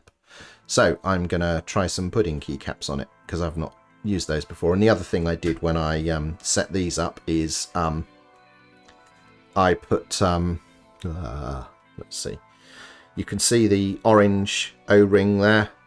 So I put dampeners on all of these, and that's because these orange switches on this keyboard, which I quite like, but they've got very long travels. The actuation point is quite deep, which I'm not a fan of. So by putting those O-rings in, it shortens the actuation point, which I much prefer.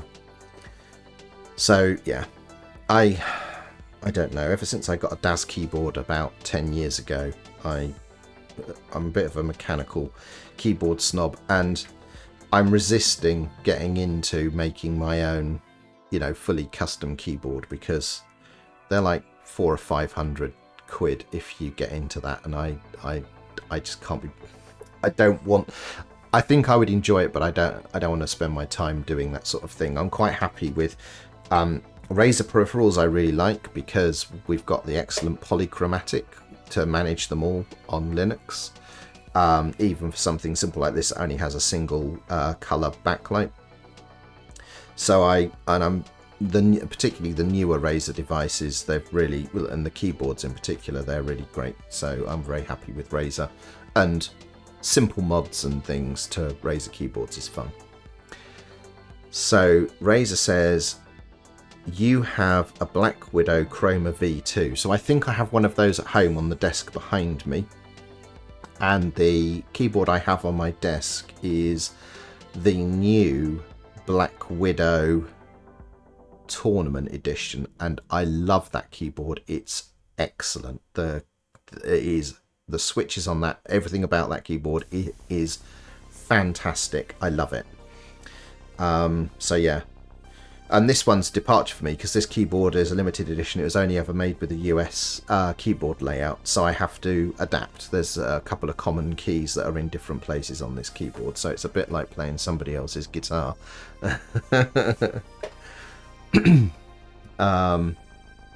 Yeah, I'm very happy with Razer gear, and I've switched over to Razer controllers as well. I've got the Wolverine V2 and the Wolverine V2 Chroma controllers, and I have been playing some retro games on those, and I'm giving them a bit of a workout, and they do seem to be living up to the sort of robustness promise. So I think our thing is written out. That's done. So let's eject out of here, and let's put this in the Raspberry Pi, and let's see if this does anything more than the 64-bit version. So that's that. Let's turn the chat back on, and let's go to the capture window. So we'll just give that some juice and turn it on. What do we reckon? I'm feeling like 80% confident this is going to do something. Already I saw different things in the boot process then. Did you see that? I just saw more going on. So let's see how we do. So the mentor says, did you claim your Hacktoberfest shirt yet? No, I haven't. I haven't gone in to do that, but I think I... okay, that's this is different. This is the Ubuntu MATE splash screen. The 64-bit version displayed the original Plymouth splash, not the MATE branded one. So already this is different. So well done, Yannick. You've helped us advance the cause here. I think we'll be able to figure this out now. No, I should probably go and do that. I've got a couple of simple administrative things I need to do later. One is reply to the Ubuntu tech board and say that Ubuntu MATE wants to participate in the 2204 LTS. And I've got a domain to renew. So this evening I'll have to sit down and do some emails. Well, this is in air quotes working. So how about that? How about that? So, yeah, this is looking good. This is looking good. So I need to actually use the other keyboard and mouse now that I set up. So let's bring the keyboard and mouse that are plumbed into the back of the Pi and do this thing.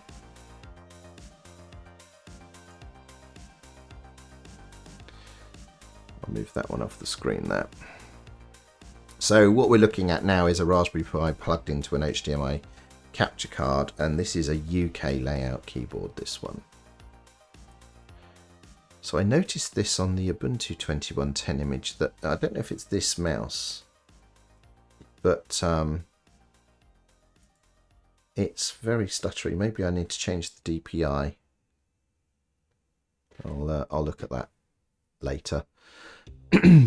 Okay, I wonder if I can get on the Wi-Fi. That would be not a bad thing to do. Let's try.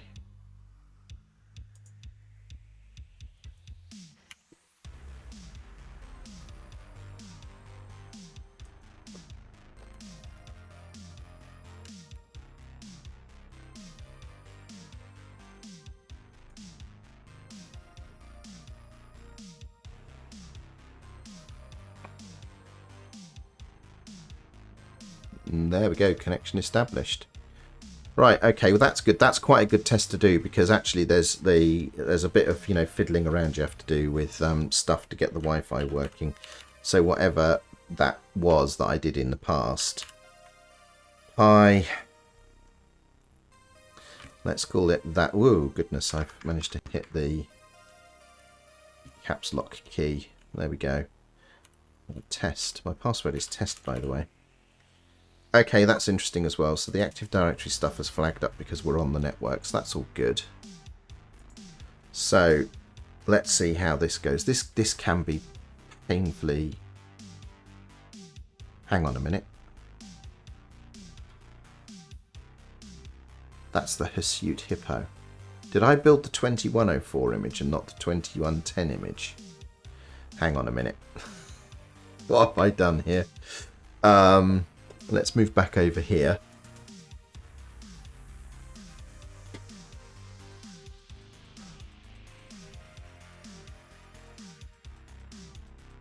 What? Now I'm really confused. So this says 2110. But this has got the hippo. And the hippo's hirsute, which was 2104. Well, that is a very good question, Yannick. That is a very good question. So let's do something. Let's see if this works. Yes, I have a little back door built into the installer. Don't tell anyone you didn't see it here. So let's go and grab this window. Bring you down here.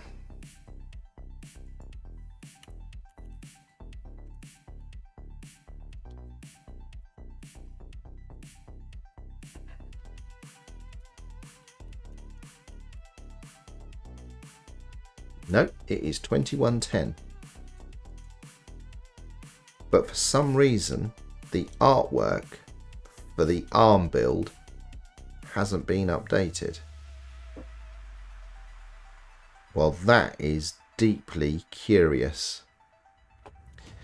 Deeply curious.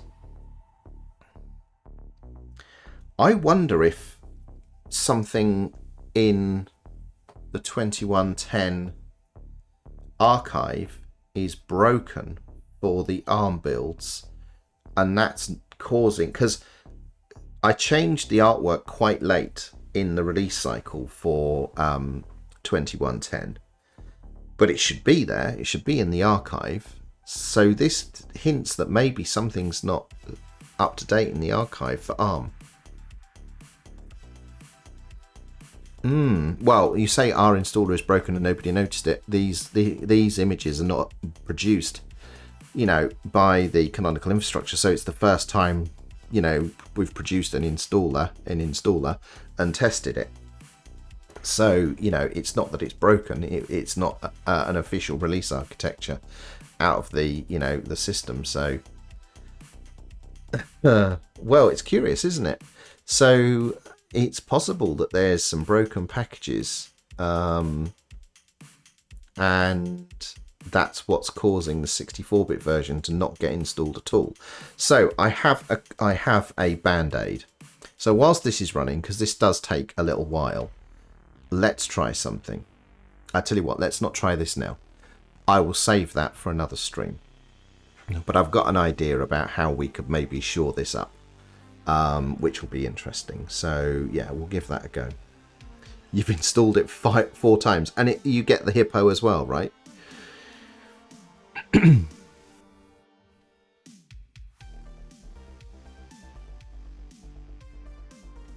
Or have you never noticed? Has it just not occurred to you? Because you only see it very briefly at the beginning there.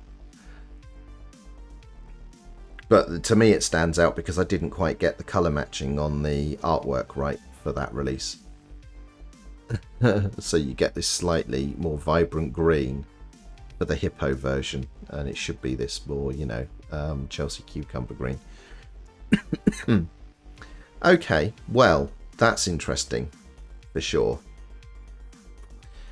So we're learning together. I'm feeling like I know what's going on here now, though. I feel like we're gonna get there. Oh, you've remembered the hex code. I haven't. I've been having to look that up for years. That just hasn't sunk into my brain. That one, 87A556. I should try and internalize that.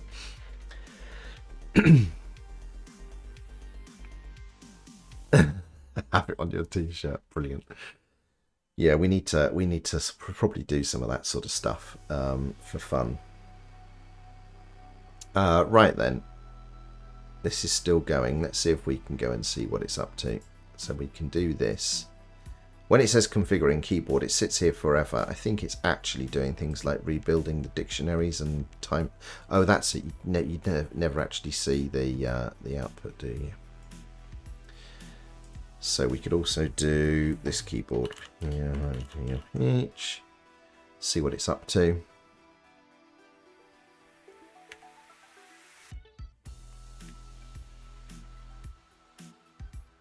Well, it's doing its thing. Well, we definitely such a curious thing. Such a curious thing. So, is there a way to emulate a Pi in a VM? Well, Yannick says not yet.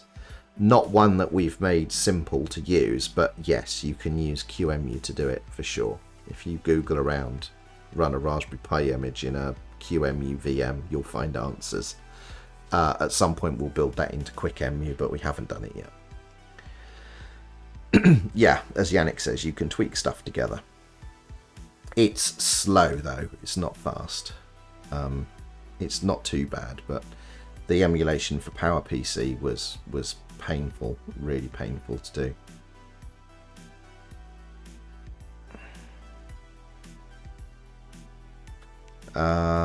Right, so I think this step here is actually where it like rebuilds the initial RAM disk, and that takes a bit of time. So, you know, this first boot is quite slow. I prefer this though. I like not having hard-coded passwords in the images. Well, I can't wait to find out what the root cause of this problem is now, Yannick. Now you've set us down this path. I'm fascinated. I should have paid more attention to you when you said the 64-bit version didn't boot. Because in my mind, I'm thinking, oh, it'll be a firmware thing. You know, I know we need to probably tinker with the firmware. It'll be a firmware thing. But it's clearly not. It's clearly something more substantial, which is much more interesting. Big problems are always more interesting to fix. Oh, hello. But this is... What? Now I'm even more confused. This has got the... How can it have the injury picture in this slideshow, but not on the background? Oh, I know why. I know why. I'm an idiot. So, it's fine. I've just realised what's going on. So, this is the OEM setup, and that uses a different image than the main slideshow, which is why this shows the hippo in the OEM slideshow. Okay, that I've figured it out. Right, that's fine. That's my mistake, and the confusion is figured out. So we're good. We're good. I understand. We can probably also monkey patch this in the build scripts too. Oh right, I'm an idiot as yours. Sorry, I didn't realise that was your catchphrase. I'll have to come up with something more suitable. I suck at my job. How about that? Right, okay, so the installer's concluding, or rather the setup wizard's concluding, so we should get chucked into a login session.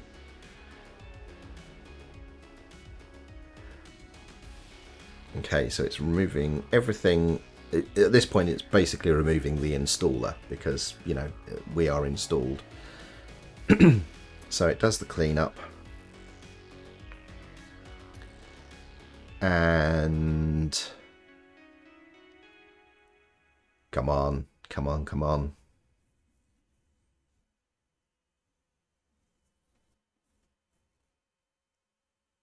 So Yannick's decided you need an overhead camera, which means I need to clean the freaking mess of a desk that I have. that is one good side effect. So let's see. I'm quite pleased with how I've got things mounted here. Let me see if I can show you. I need to automate. This is another thing I need to automate as well, which is create a URL that automatically just starts the appropriate stuff, which I know is something we can do. So hit start.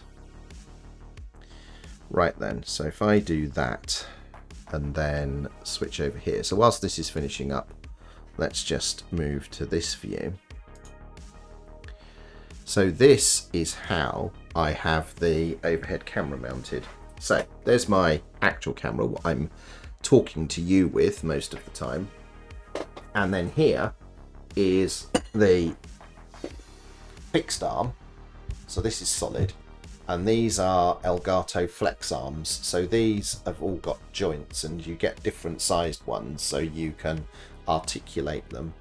And then here, off this, here I have a clamp and a small ball joint. And then this is the Ava Media 513.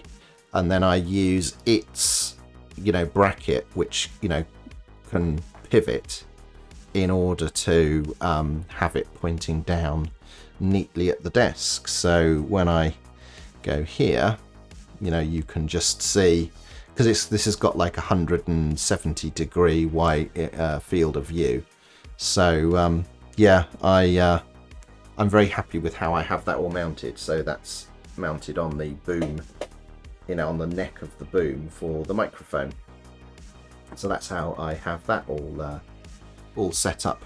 I'm very happy with that that arrangement. Oh, let's move back to the install thing. There we go. Hopefully that was helpful. And if you do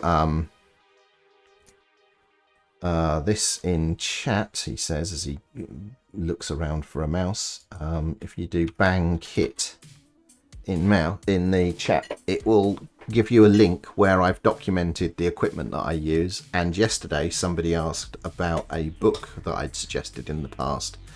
I've added a couple of books to that kit list as well.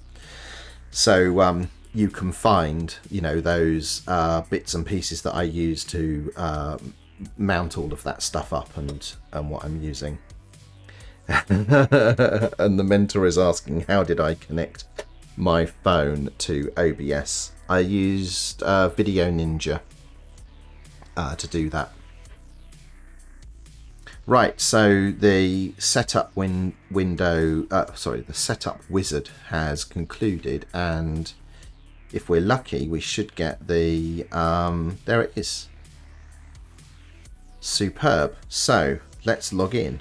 My password is test, by the way. So let's see if we get logged in. So one thing I'm thinking of adding to Eeprom, Yannick, is the ability to move my camera to a different corner. So as a viewer, if you think I'm placed in the wrong place, you can move me somewhere else on the screen. Or if chat feels like chat is in the way, you can turn the chat on and off and stuff like that. So to sort of help with the video direction. So here we go, we're in. I will just turn chat off for a second. I'll leave my face on the screen. I'm beginning to think for the capture overlay this is the wrong place I should be. So that seems to work. So that works good. I need to tweak the camera, the capture card, I think. So the first thing is I can't tolerate. Did I?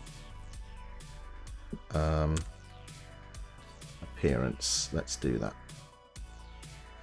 So you can see all the colours are blown out. So I've clearly got the colour format wrong. I'll fix that another time. But we'll just set this to a darker view because I can't do these bright displays. So it's picked up the resolution just fine. Well, that is not too bad. In fact, better than not bad. Let's just check that it has resized. So there we go. It resized the image. We can see that there's 52 gigs available on that 64 gig card. So this is working just fine. I think what we'll do is we'll reboot this. Let's just bring the chat back. We'll give this a reboot and see how we get on. So let's restart. Because we need to make sure this is working. So the mentor says, what is... There we go. Yannick's answered your question. It's all done via the web. It's awesome. I use it for a lot of stuff. It just works. Well, that didn't it? I'm quite surprised. I'm pretty sure there's some tweaks I want to make to the bootloader configuration on this version to use the new video driver. But other than that, it has done all the right things, which is not bad because that script we haven't actually changed. You know, we tried to change it to accommodate for the 64-bit stuff, but that's something else. But that script hasn't changed in a year and it still works, that's what I like from code that just continues to work properly. So we're good. So we have a 32-bit image. I think this is excellent progress. It will be fascinating to see what the root cause of those problems on 64-bit are. I'll dig into that later. Any plans to use Pipewire in Ubuntu MATE? At some point, I'll see what the desktop team do. In my opinion, as good as it is, it's not quite there yet. And really, it's quite transparent as far as Ubuntu MATE is concerned, because Ubuntu MATE uses Pulse Audio. So if the Ubuntu project decides to switch out the Pulse server for Pipewire, Pipewire presents a Pulse Audio socket and speaks an almost API compatible Pulse Audio language. So actually, from the desktop's point of view, nothing changes. It's still talking Pulse Audio. It's just Pipewire is the server that sits behind that socket.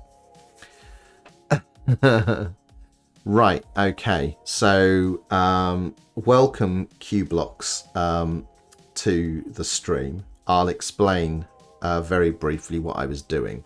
First of all, I'll go over here. I am running a host operating system, so I'm running Ubuntu MATE on 64-bit Intel. Over here, I have a virtual machine running on this host, which is also running 64-bit x86 virtual machine. And on this virtual machine, I am running some scripts that use an ARM container on this 64-bit VM in order to build a Raspberry Pi operating system. So that's the sort of the inception levels, that's the onion skins. And then over here, what I was just showing you, this is a capture card connected to this Raspberry Pi.